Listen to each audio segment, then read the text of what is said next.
Hi everybody and welcome back to my channel. Today's video is going to be on this coffee swirl tumbler. I'm going to show you exactly how I put it together. It's super quick and really actually very easy. We're going to be using alcohol inks, of course, and I'm going to be doing a little bit of a topper tutorial as well.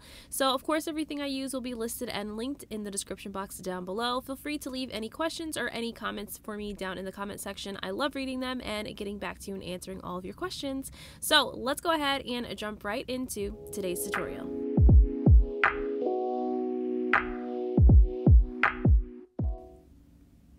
Okay, so I am starting with a prepped 20-ounce modern tumbler from Maker Faux Crafts, and I have already spray painted this with a flat white spray paint, let that dry until the spray paint was completely dry, and now we're going in with about 20 mLs of epoxy. I'm probably only going to apply about 10 to 15 mLs on the cup here, and we're going to be doing some alcohol ink drops. So you may have already seen previous tutorials on doing these sort of coffee swirl tumblers, and I feel like everybody has kind of their own tips and tricks, if you will. So hopefully you'll be able to get some value out of this tutorial as well if you've already done these before, or if you've never done them. Hopefully this encourages you to want to try. So you're going to put a nice layer of your epoxy on there, enough where you're going to be able to drop your inks and they'll begin to swirl. So I recommend doing at least 1 ml per the amount of mLs for your cup. So that's why I did as close to 20 mLs as I could. So I'm gonna pop any bubbles that I have in my epoxy there, and then we're going to go ahead and begin to drop our inks. So I'm using a few brown alcohol inks as well as a white, which is going to create that swirl for me. So I'm starting with espresso and butterscotch, and these are Ranger alcohol inks, and then you're going to see me go in with another brown color, sepia, which is actually my favorite for wood grains, but I really wanted more of a creamier look, so I decided to add sepia in a little bit later to this. So we're going to start with the darkest color, which is espresso, and we're just going to drop randomly into the bottom portion of this cup. So what I want to try and accomplish is a bit of a swirl, and so the way that I feel I can do this is by starting with my darkest color, then going to my lightest colors as I move up the cup. We are going to leave kind of like the top edge to have kind of that white edge and kind of make it like the cream or milk on top of the cup, if you will. And so this is just kind of how I like to build on my alcohol inks. So I just went in with butterscotch, and now I'm going back in with espresso just on top of that butterscotch, because we want our inks to blend to create that alcohol, or create that coffee look, I should say.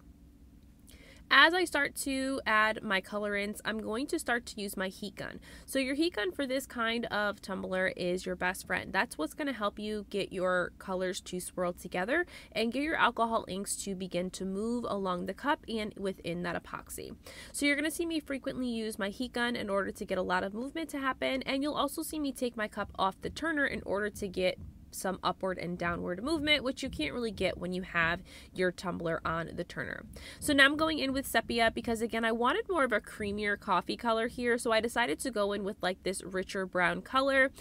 Again, going back in with the heat gun to get sepia to blend in with my other two alcohol ink colors that are already present on the tumbler.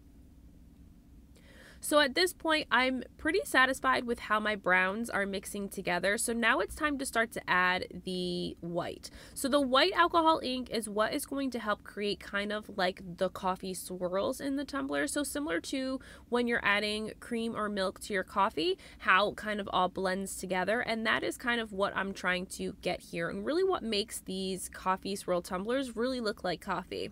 So I'm using the white from Jen's alcohol ink pack, her primary pack, and so this is an alcohol ink that I actually haven't used for this type of tumbler. Typically I will go with Pinata's white because it's just one that I've used, but I wanted to try using Jen's white ink as well, and it really did prove to be really helpful in getting my colors to swirl together. So before I go in with the white, I am showing you how I like to take my cup off the turner, and this is to help me get my alcohol inks and my epoxy to start to move. So when I realize that I have maybe too much alcohol ink in one section, moving my cup up and down off the turner is going to get my alcohol inks to move downward or upward depending on what section I'm trying to cover up. So now I'm going in with that white alcohol ink from Jen's primary pack, and I'm going to cover up the top section where it's supposed to look like that milk frothiness, if you will, but I'm also adding quite a few drops into the brown alcohol ink mix that we've done down below.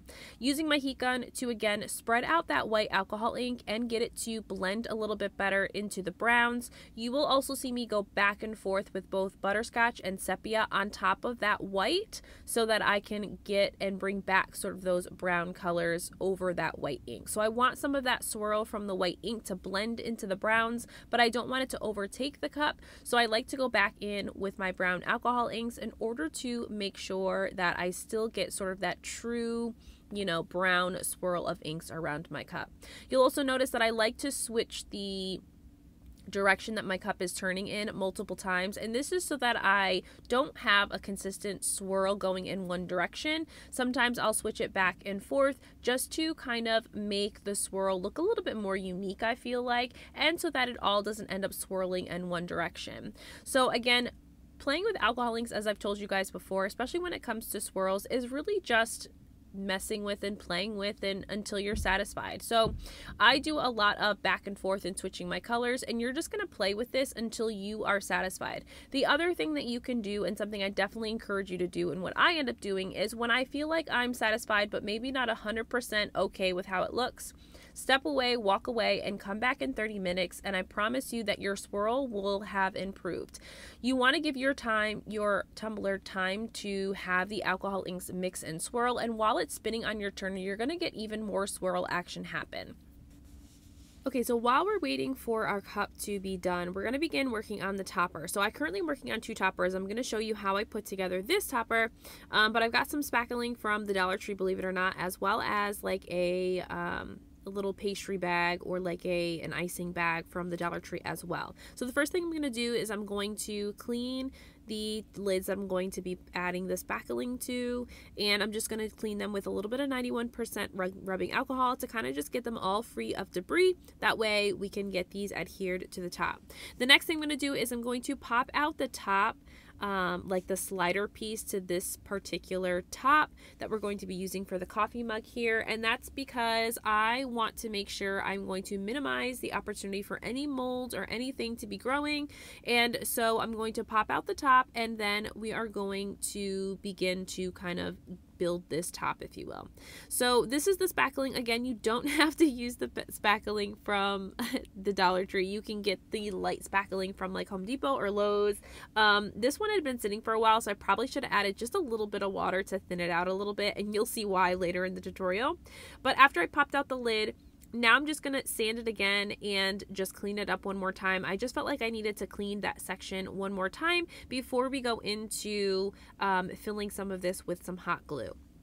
So I'm going to take a little painter's tape, and on the underside of this lid, we're going to cover up the holes. And the reason why we're covering the holes is because we're going to fill the open section here on this top part of the lid with a little bit of hot glue. That way we can just kind of get this so that it's going to be permanently sealed, even though we will be adding epoxy to the top.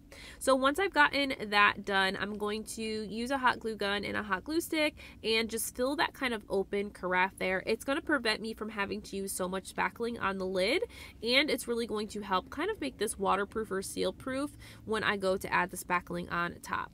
So as soon as I'm finished with that, we'll let that dry and cool, and then remove the tape from the underside, and it's permanently sealed so I can't get anything through those teeny tiny holes underneath.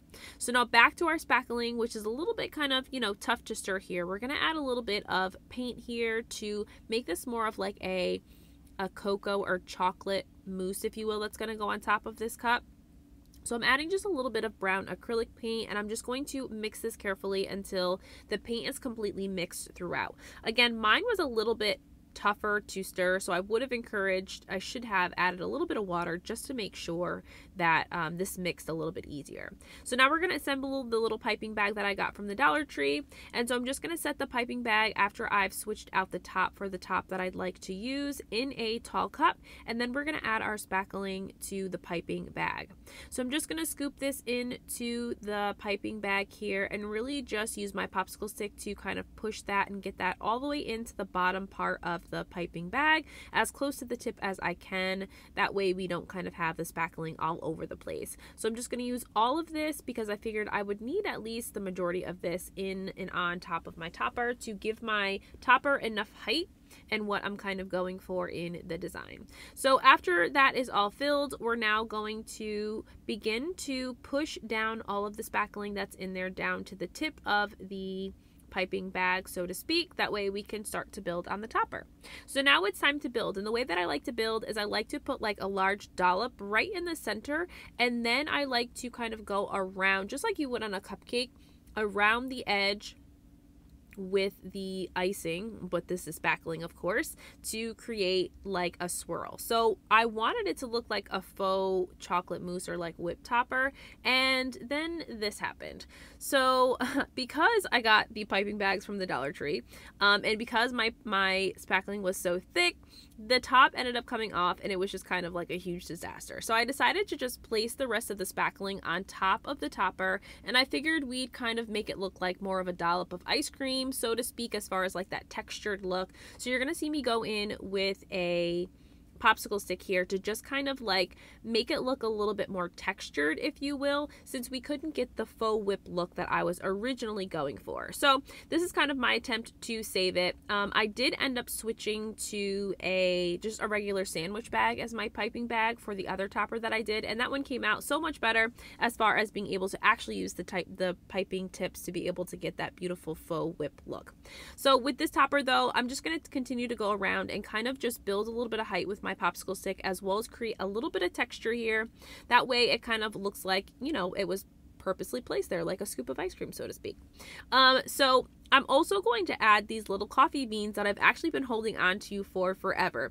I've been meaning to make this style topper for no lie, probably a year, and it has taken me this long to finally get around to it.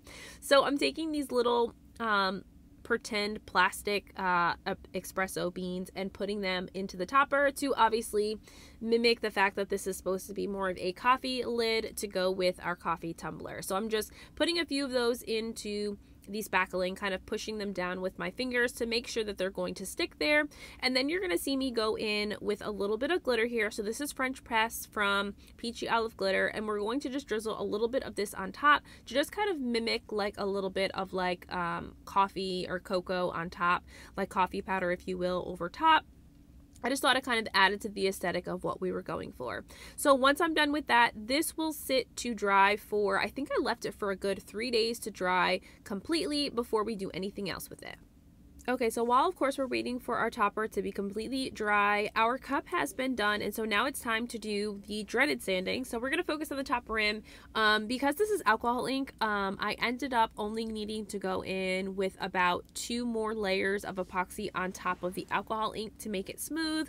So I did probably a total of another 30 mLs between the 2 coats after the initial alcohol ink coat on top of this cup until everything was really smooth. So sometimes with alcohol inks you can get a little bit of waviness, and so to smooth that out, just add a couple layers of epoxy and then go into your layers of sanding, which is what we're doing here. So I'm going to use my Dremel tool here and nail file and get that top rim nice and smooth, and then I'm going to pay attention to any sort of rough parts or rough sections on the cup and take a little bit of a sanding block to that to just smooth everything out. We're going to add a decal to this. It's a decal that I created in Procreate. It's available in my shop, and it just says Coffee Snob. I just felt like it was like the perfect sort of decal for this kind of cup, right? Because only someone who absolutely loves coffee and cannot live without would want a coffee related tumbler. So I'm going to clean this off with a little 91% rubbing alcohol so that we can go ahead and put the decal on. And so because this is a PNG, I'm going to use the trick and hack that I've showed you guys before, which is to cut the file on just white vinyl and then layer your water slide on top of this. So I'm going to put this large decal on the coffee cup or on the tumbler first, and then we're going to go in and do water slide over top of this. So just center that on top of your cup. Use the hinge method or whichever method works for you. Sometimes I'm more of a peel and stick girl, and that's what we're going in with today. So we're going to smooth this out, make sure that there's no air bubbles underneath the vinyl, and then remove that transfer tape right off top, and then we'll be ready to go in with our water slide. So we're going to go ahead and get over to applying our water slide next. All right, so now time for Waterslide. So I have cut my PNG file twice. I'm going to double layer this Waterslide to really deepen the colors here and really match the background here of my coffee swirl tumbler. So I'm going to put a little bit of water on top of my white vinyl just with my hand, and then we're going to begin to apply the Waterslide. So I'm going to line this up on the edge and then begin to remove the backing. Because this is such kind of a small decal, I'm going to remove the backing almost entirely before I go in with my silicone squeegee tool. But really what I'm trying to make sure I'm getting here is that everything is kind of lined up. I want to make sure that I'm not stretching my decal, that everything kind of lines up well, and that I don't have too much of that white backing showing. I'm okay with a little bit of it showing, but I want to make sure that for the most part, everything seems to be lined up and looks good before I go in with my squeegee to remove any water or air that may be trapped under the decal. So once I'm done applying this first decal, you're going to see me kind of really carefully dry this with a coffee filter, just putting the coffee filter on top and pushing down, and then removing any of the water from around the decal so we can add the second Waterslide right on top. You could wait for the first one to dry before adding the second one. I just like to kind of dry it with a coffee filter. I haven't ever had any issue before I go in with the second one. So the second one always proves to be a little bit tougher to line up than the first one for some reason. So just take your time when you're layering the second Waterslide on top of the first Waterslide.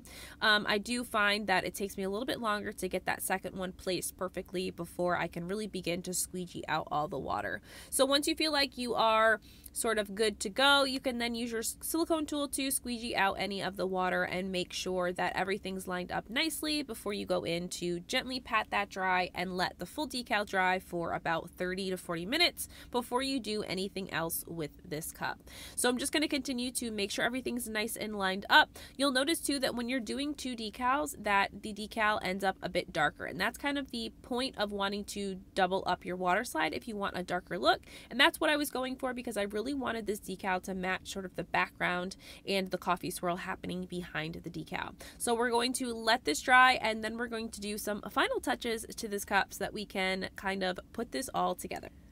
All right, so we're going to add a little bit of drip to this cup. So I was going for like a caramel drip, and I definitely think that it probably would have been better for me to go epoxy method drip. I found this fabric paint from Michael's just in like the little like cube section that's literally right by the checkout. And so it had like this really beautiful like metallic-y color that I thought would look really cute as like a caramel drip. I definitely think if I would have just added a little bit of this paint to epoxy, I would have gotten more of the translucent caramel look I was going for, but this will do. So I'm adding a couple of alcohol ink colors because I wasn't really fond of how yellow this kind of gold color was. So I added a little bit of gold alcohol ink and some butterscotch, and you're going to see me go in with some brown acrylic paint as well because I wanted to darken this a little bit. It just was looking too yellow, and I really wanted it to look a little bit more bronzier. So I'm adding a little bit of brown paint as well to sort of darken up this color a little bit and look a little bit more like caramel, because I was getting more like peanut butter looks here. So I'm just going to mix that up until I am satisfied, and then we're going to be adding this as a drip. So you could, if you're satisfied with the color, or if you have a paint that resembles the drip you're going for, just like I've done in previous tutorials, you could just use the fabric paint to create the drip around your cup and on top of your lid. But I wanted to change the color, so I put everything into a medicine cup so that I could change and adapt the color. So the way that I'm going to apply my drip here is with my popsicle stick here, just scooping a little bit up of that paint and going all the way around the edge of the tumbler, making it look really thick up top. That way I can get a pretty good drip when I tap the bottom of this cup to get some of that paint to flow downward. I'm careful when I am putting any of the paint on the front side of the cup because I want to make sure that none of the paint that's up there drips so far that it covers up the decal. So I'm doing a thinner coat over the top of where the decal shows. So once I'm satisfied, I'm just going to take that in my hand and tap the bottom pretty aggressively to get this paint to flow downward a bit. And so as I'm tapping, the paint is beginning to flow downward. The one thing I like about this paint is because it's so like dense, it doesn't kind of pull away from the edge of the tumbler and create that weird translucent look up top. That I do like about this, although I didn't feel like it was 100% the true caramel look, but it definitely is something that will do. So with the little bit of paint that's left, I'm just going to add a little bit of my sort of caramel mixed sauce here to the topper to just kind of pull the topper in with the rest of the cup. So I'm just kind of like drizzling the remaining bit of the paint on top of this topper here, and then we can let these dry. So the paint took probably about 6 to 8 hours to be fully dry. I did leave it overnight before I did anything with it because I wanted to make sure that it was 100% dry before I went and added my layers of epoxy over top. So after you're done with your drip and adding whatever you want to the top of your topper, it's dry, you can go ahead and put it under your layers of epoxy. So I am going to put the cup, after it's dry, under epoxy for 2 final coats of epoxy, and then this topper, I'm actually going to show you how I apply epoxy to the topper to kind of seal this all in. But this is what it looks like so far, so let's go ahead and do the topper. Alright, so the final piece of this is going to be getting the epoxy onto this topper to really seal in all of the spackling and all the different layers and things we've added. So I'm starting with some painter's tape, and I'm just going to cover up the drinking hole there for where the straw will go in, and so I'm going to put some on the back side as well as the top side of the topper to cover up where the straw hole is. So I'm using 2 tools here. I have a silicone tip brush as well as just a regular like paint brush that I would normally use, and we're going to use this to apply our epoxy. So I have about 10 ml here. I'm not going to use all of it, but I am going to start with my paintbrush, and I'm going to use the epoxied paintbrush to cover up kind of the bulk of the topper here, making sure to get into all the crevices. And the reason why I like to use 2 tools versus just using the paintbrush is because that pointed tip silicone tool really does help me get into those crevices that I can't really get to with the little paintbrush that I'm using. So the other thing is, this definitely does ruin a paintbrush. I've never been able to salvage a paintbrush that I've used when I've had to use it for epoxy. So definitely maybe get some cheap brushes and things that you don't mind kind of having to discard, because that is probably the one thing, if you're going to be using a paintbrush to apply your epoxy for your toppers, that it's definitely going to ruin them. I have tried just using silicone tools, but I do feel that brushes are also necessary in combination with the silicone tool, because where the silicone tool can't get, I feel like the makeup brush can, and vice versa. So definitely would use both. At least that's what I have found to be the best in making sure I can get full coverage of epoxy and really get my toppers sealed. So I'm going to go over the entire topper with my paintbrush first, and then I'll go in with the silicone tool and get into those harder to reach areas with my silicone tip tool to be able to get the epoxy in those other sections. You could also use UV resin. I'm using like regular fast set epoxy here on my topper because it was just what was left over from the coats of epoxy I put on the cup, but you could use UV resin as well, and that obviously would be a much quicker process than having to wait, you know, the 4 to 6 hours or whatever it takes for your epoxy to fully cure. So you could use UV resin as well. I just am currently out of UV resin, so we're just using regular epoxy for this topper. So you're going to just literally go around the entire topper until everything is completely covered. You want to make sure that everything is nice and shiny, and that's how you're going to know that you have a really decent coverage of your epoxy. Should you, after this seals or after this cures, you find that you have spaces that you mixed or missed, that you could always go back in with another layer of epoxy. No harm done there to go in with subsequent layers of epoxy if you feel like you didn't get full coverage. So this is what the topper looks like with epoxy, and here's a final look at the final results of the cup.